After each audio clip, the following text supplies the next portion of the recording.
Singapore Canada নয়, better Bangladesh গড়তে চাই বলেছেন প্রধানমন্ত্রী তারেক রহমান বলেছেন, আমরা সিঙ্গাপুর বা কানাডা নয়, বেটার বাংলাদেশ গড়তে চাই।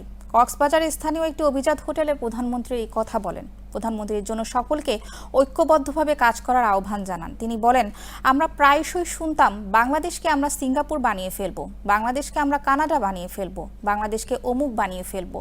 আমি বাংলাদেশকে অন্য কিছু বানাতে চাই না, বাংলাদেশকে আমি একটু বেটার বানাতে চাই। সেই কাজটি সরকারের একার পক্ষে সম্ভব নয়, আমাদের সবাইকে মিলে করতে হবে। কক্সবাজার শহরকে পরিচ্ছন্ন নগরী করার প্রয়োজনীয় তুলে ধরে প্রধানমন্ত্রী বলেন, কক্সবাজার শহরে প্রবেশের সময় একটা বিরাট বড় সাইনবোর্ড দেখেছি, ওখানে লেখা আছে বিশ্বের দীর্ঘতম sea beach Sandy sea beach.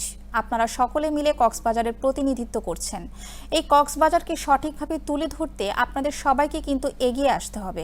আপনারা কক্সবাজারকে পরিচ্ছন্ন একটি নগরী হিসেবে গড়ে তুলতে পারেন। তিনি বলেন, শুধু তাই নয়, কক্সবাজারকে আপনার সুশৃঙ্খল একটি শহর হিসেবে গড়ে তুলতে পারেন, যেখানে সবগুলো যান শৃঙ্খলার মধ্যে থাকবে, সুন্দরভাবে পার্কিং করবে, সুন্দরভাবে চলাচল করবে, ট্রাফিক নিয়ম মেনে চলাচল করবে, যেখানে মানুষ হাঁটার সময় নিরাপদ বোধ করবে। বিগত 17 বছর কেন কক্সবাজারের কোনো উন্নয়ন হয়নি প্রশ্ন তুলে প্রধানমন্ত্রী তিনি বলেন, আমাদের অনেক কাজ জমে গেছে।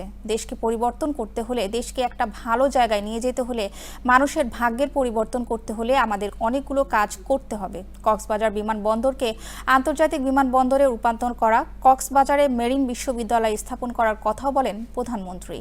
অনুষ্ঠানে স্বরাষ্ট্রমন্ত্রী সালাউদ্দিন আহমদ, পানি সম্পদ শহীউদ্দিন চৌধুরী অ্যানি, প্রতিমন্ত্রী ফরহাদ হোসেন আজাদ, পার্বত্য চট্টগ্রাম বিষয়ক প্রতিমন্ত্রী মীর মোহাম্মদ হেলাল, বস্ত্র প্রতিমন্ত্রী শরীফুল আলম, স্থানীয় সরকার প্রতিমন্ত্রী মীর শাহে আলম, সংসদ সদস্যগণ ও বিএনপি নেতারা উপস্থিত ছিলেন। এছাড়া অনুষ্ঠানে প্রধানমন্ত্রীর সহধর্মিণী জুবাইদা রহমান, সালাউদ্দিন আহমদের সহধর্মিণী হাসিনা আহমদও ছিলেন।